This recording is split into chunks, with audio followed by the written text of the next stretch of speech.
बिस्मिल्लाहिर्रहमानिर्रहीम। I am professor Abid Umar. बेटा pharmacology का जो है वो लेक्चर आज नेक्स्ट हमने करना है।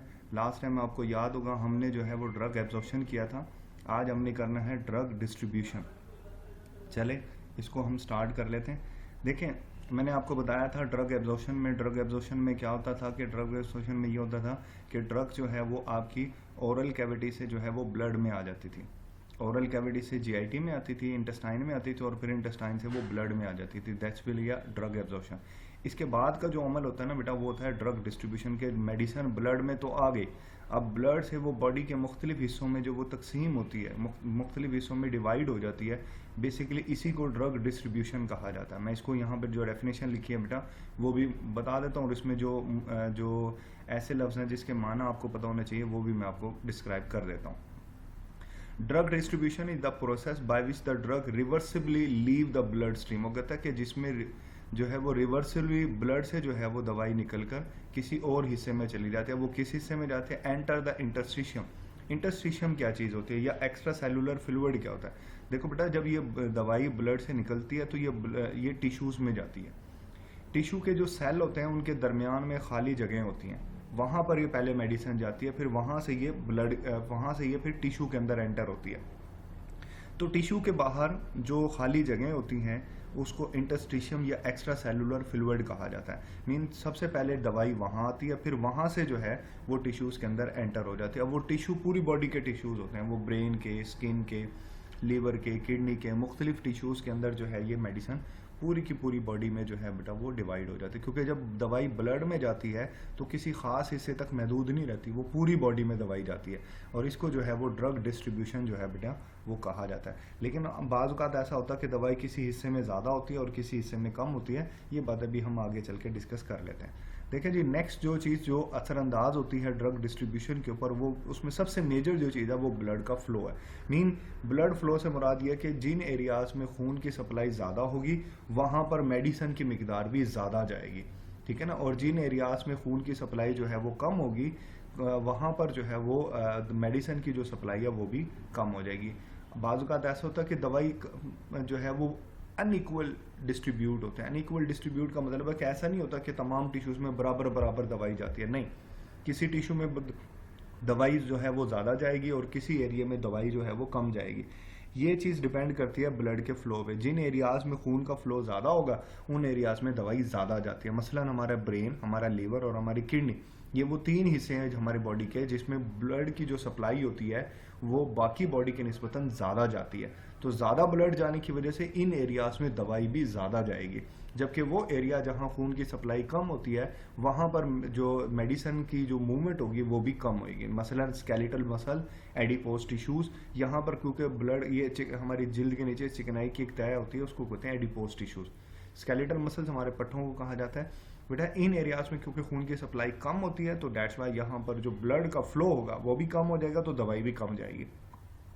मोर drug are delivered to the greater blood flow area. ये मैंने अब बात आपको बता दी है। चलें आगे चलते हैं। नेक्स्ट जो है वो है कैपिलरी परमिएबिलिटी। सबसे पहले तो मैं आपको बता दूं ये है क्या। देखो बेटा, कैपिलरी हमारी खून की सबसे बारीक नालियों को कहा जाता है। इसकी परमिएबिलिटी से मुराद ये होता है कि इसके अंदर छोटे छोटे सुराख होते हैं, पोर्स होते हैं।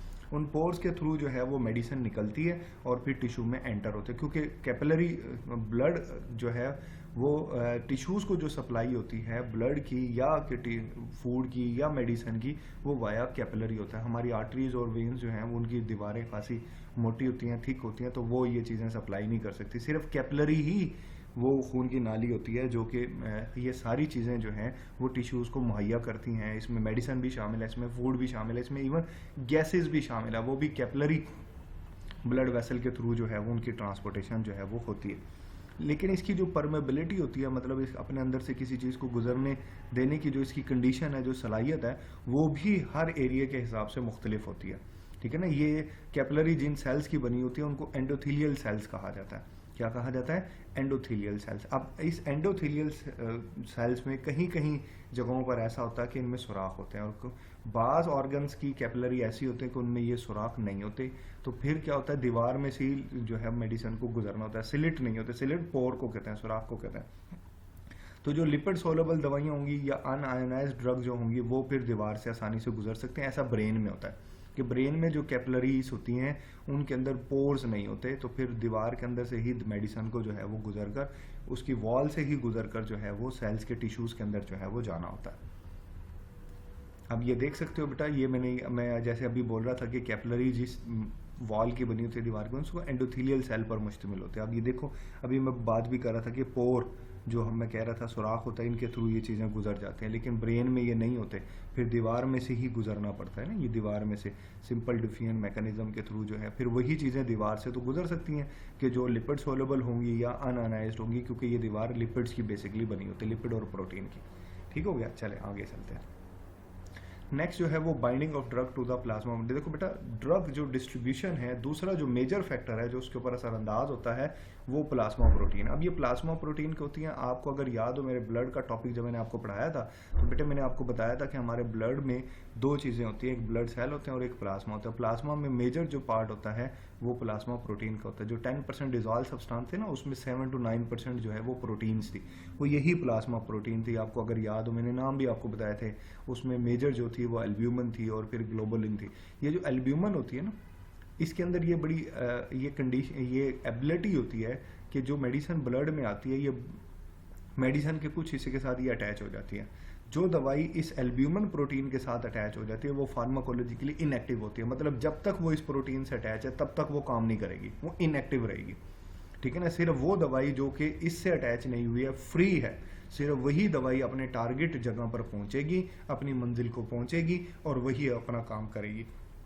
जो दवाई इस प्रोटीन के साथ अटैच हो जाती है वो दवाई जो है वो काम नहीं करती। ठीक है ना, और हर दवाई की इसके साथ जो जुड़ने की सलाहियत होती है, एबिलिटी होती है, टाइमिंग होती है, वो डिफरेंट होती है। कुछ दवाइयाँ ज़्यादा अटैच होती हैं, वो फिर ज़्यादा देर तक इनएक्टिव रहती है।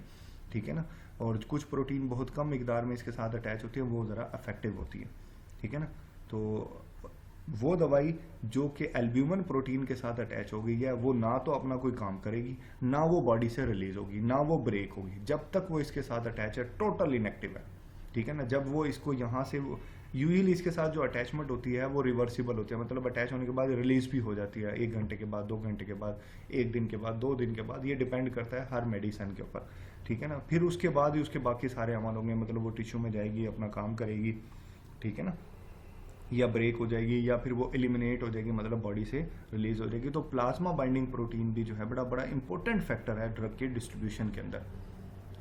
ठीक है ना, ये मैं आपको डायग्राम में भी दिखा देता हूँ। ये आप देख सकते हो, दीज आर दी प्रोटीन्स। आप देखो ये मेडिसिन इसके साथ अटैच होगी, जब ये मेडिसिन इनसे रिलीज होगी ना तभी ये टिश्यू में पहुंचेगी। देखो ना, इसके कैपिलरी के सुराख को क्रॉस करके टिश्यू में आ गई। जब टिश्यू में दवाई आती है तो फिर वो अपना फार्माकोलॉजिकल एक्शन शो करती है, अपना काम करती है। ठीक है ना, जब तक वो प्रोटीन के साथ अटैच होएगी वो इनएक्टिव ही रहेगी।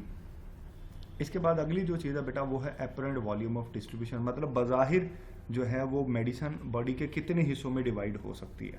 ठीक है ना, इसको आप apparent volume of drug distribution का जो है वो नाम देते हो। अब हमारी बॉडी में ना बहुत सारे कंपार्टमेंट्स होते हैं, मतलब बहुत सारे हिस्से होते हैं। उसमें वाटर कंपार्टमेंट्स होते हैं, ठीक है ना, जिसमें मेजर क्वांटिटी के अंदर जो है बेटा वो वाटर मौजूद होता है। ठीक है ना, कुछ लिपिड कंपार्टमेंट्स होते हैं जहाँ लिपिड्स वगैरह होता है। ठीक है ना, लेकिन हमारी जो मेडिसिन होती है वो मोस्टली सेलुलर कंपार्टमेंट में जाती है। मतलब जो लिपिड वाली दवाइयाँ होंगी वो लिपिड कंपार्टमेंट है, जैसे एडिपोज टिश्यूज़ हैं, सेल मेम्ब्रेन है, उस हिस्से में जाएंगी। जो दवाई अगर प्रोटीन नेचर की है तो ये आपको ज़्यादा प्लाज्मा में मिलेगी या सेल के अंदर मिलेगी, और जो न्यूक्लिक एसिड नेचर की दवाइयाँ होती है वो ज़्यादातर आपको सेल के न्यूक्लियस में मिलेंगी। ठीक है ना, इसी को जो है बेटा वो आप apparent volume of drug distribution कहते हो कि दवाई कहाँ कहाँ जो है वो पॉसिबली जा सकते हैं। इसको आप कैलकुलेट भी कर सकते हो।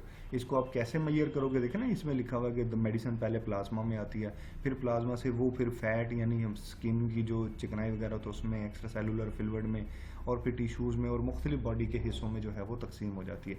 मैं अभी जैसे आपको बता रहा था कि वॉल्यूम ऑफ डिस्ट्रीब्यूशन जो है बेटा वो आप मेजर कर सकते हो। वो कैसे मेजर करोगे, डोज एडमिनिस्टर्ड यानी आपने दवाई कितनी लगाई है, over the plasma concentration of drug, और दवाई प्लाज्मा के अंदर, ब्लड प्लाज्मा के अंदर कितनी मिकदार में पहुंच गई है।